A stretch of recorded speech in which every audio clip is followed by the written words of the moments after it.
Hello student, good morning बेटा। आज accountancy start कर रहा हूँ और अकाउंटेंसी बेटा 11 क्लास का स्टार्ट कर रहा हूँ। और अकाउंटेंसी में बेसिक अकाउंटिंग टर्म्स बता रहे हैं। क्या बता रहे हैं बेटा? Basic accounting terms. तो बेटा जब भी बच्चे न्यू बच्चे 10 से 11th में आते हैं और कॉमर्स लेते हैं तो बेटा और जब उनको अकाउंटेंसी पढ़ाया जाता है ना बेटा, उसमें बहुत सारे टर्म्स ऐसे होते हैं जो उनको पहली बार सुने होते हैं। उसको बहुत सारी कंफ्यूजन होता है कि होता है क्या है। ठीक है, तो आज मैं उसी को क्लियर करने की कोशिश कर रहा हूँ। ठीक है, छोटे छोटे वर्ड बता रहा हूँ, ज्यादा नहीं बता रहा कि एक एक पार्ट में 3 2 3 2 3 2 3 करके, ताकि आपको समझने में आसानी नहीं हो और बोरिंग भी फील ना हो। राइट है बेटा? तो चलिए मैं स्टार्ट करता हूँ basic accounting term of the 11 class का। ठीक है, ध्यान से देखिए कि आपका बेसिक टर्म का पहला क्लास है। देखिए बेटा यहाँ लिखा है पार्ट 1 है बेसिक अकाउंटिंग टर्म्स 11 क्लास का पार्ट 1 है। इसमें वर्ड होता है बेटा एक्सपेंडिचर। क्या होता है? एक्सपेंडिचर। तो एक्सपेंडिचर क्या होता है? ध्यान से देखिए, बोलता है expenditure what ever amount spent और लाइबिलिटीज इनकर्ड। बोलता है जो भी आपने अमाउंट स्पेंड किया, खर्च किया और लाइबिलिटीज इनकर्ड करते हैं, जो भी लाइबिलिटीज इनकर्ड मतलब उधारी में परचेज करते हैं फॉर एक्वायरिंग एसेट्स को खरीदने के लिए, गुड्स को खरीदने के लिए या सर्विस को खरीदने के लिए, इज कॉल्ड एक्सपेंडिचर। ठीक है, जो भी आप खर्चा कर रहे हैं, या तो गुड्स परचेज कर रहे हैं या सर्विस परचेज कर रहे हैं, है या कोई एसेट परचेज कर रहे हैं। क्लियर है? इसी को हम क्या बोलते हैं? एक्सपेंडिचर बोलते हैं। क्लियर है? फिर एक्सपेंडिचर 3 प्रकार से होते हैं।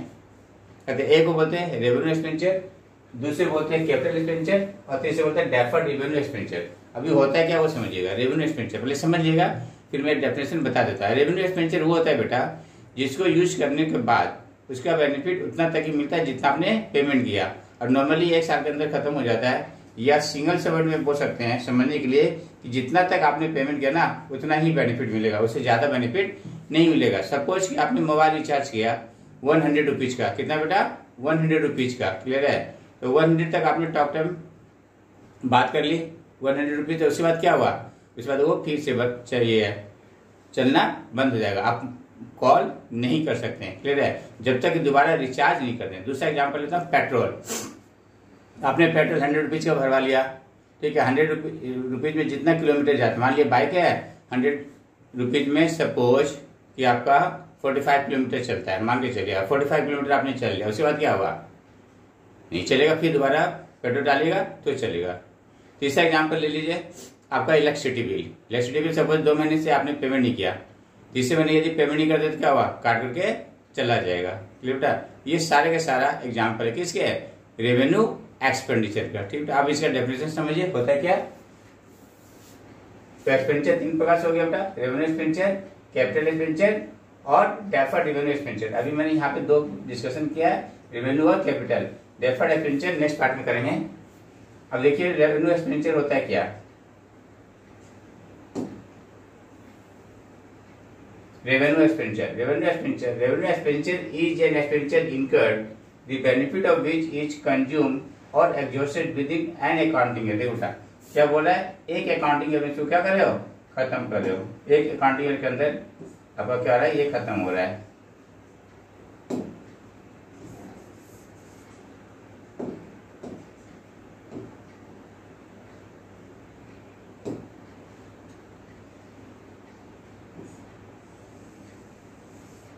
एक अकाउंटिंग में ऐसा खर्चा करो जिसका बेनिफिट 1 साल के अंदर ही उसका खत्म हो जाता है, या ऐसे समझ सकते हैं कि जितना आपने पेमेंट किया उतना ही बेनिफिट मिल रहा है।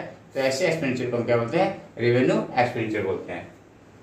ठीक है, फिर से रिपीट कर रहा हूँ। Revenue expenditure is an expenditure incurred है बेटा, ये INCURRED इनकर्ड है।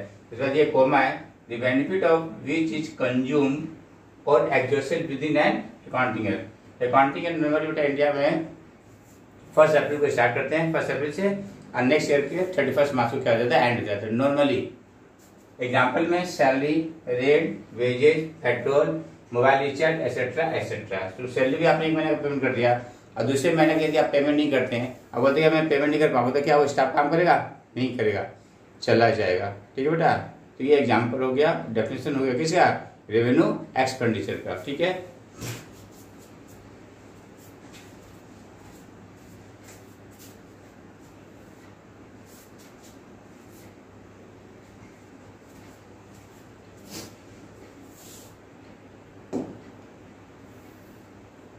दूसरा देखिए कैपिटल एक्सपेंडिचर का।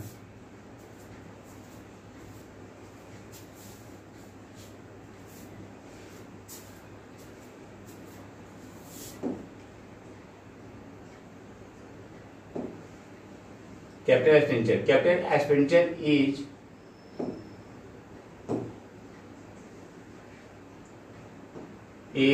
an expenditure incurred for acquiring assets।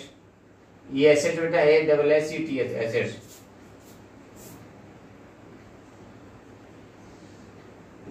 Assets, और for improving the existing assets which will increase the earning capacity of the business, it gives benefit more than one accounting year। देखो बेटा, ऐसा expenditure जिसे करने के बाद आपका बेनिफिट एक साल से ज्यादा मिलता है, तो ऐसे एक्सपेंडिचर को हम क्या बोलते हैं? Capital expenditure. जैसे मान लीजिए आपने बिल्डिंग बना रहे हैं, बिल्डिंग बनने के बाद उसका बेनिफिट एक साल ज्यादा मिलेगा।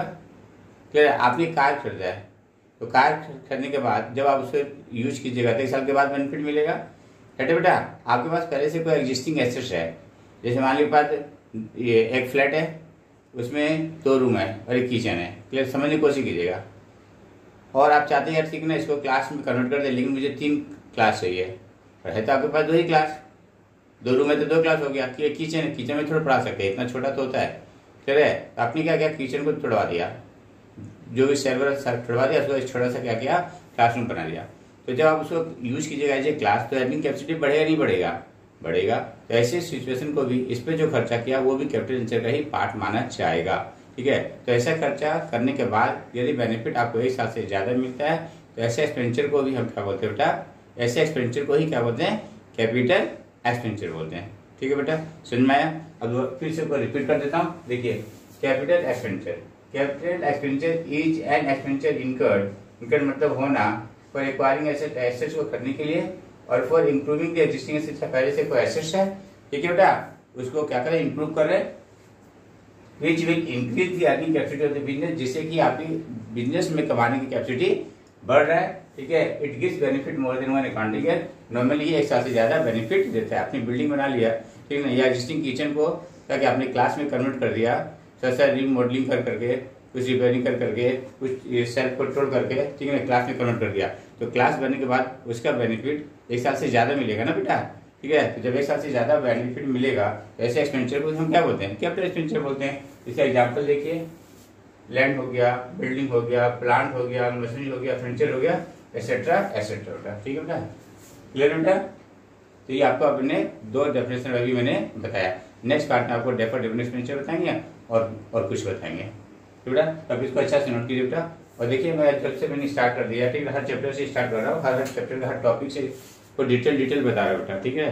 तो आप इसको सब्सक्राइब कीजिए, कमेंट कीजिए, लाइक कीजिए, ठीक है, और जो बेल आइकन बेटा उसको प्रेस कीजिए, ताकि जो भी मैं अपलोड करूँ कोई भी न्यू वीडियो तो आपके पास आसानी से पहुंच जाए, ठीक बेटा। और यदि आपको इसमें लगता है कुछ और समझना है, ठीक है, तो आप क्या करते हैं, कमेंट में लिख सकते हैं, ठीक है। और भी जैसे एग्जाम्पल चाहिए, कोई सा रेवेन्यू एक्सपेंडिचर और एग्जाम्पल दे दिए, कैपिटल एक्सपेंडिचर और एग्जाम्पल दे दिए, तो मेरा आपका फोन नंबर है, आपका ईमेल है, आप उसको करते आराम से लिख सकते हैं, कॉल भी कर सकते हैं जब भी कोई प्रॉब्लम हो। तो इसके अलावा भी कोई वीडियो चाहिए तो आप आराम से कमेंट में लिख सकते हैं। Okay student, thank you.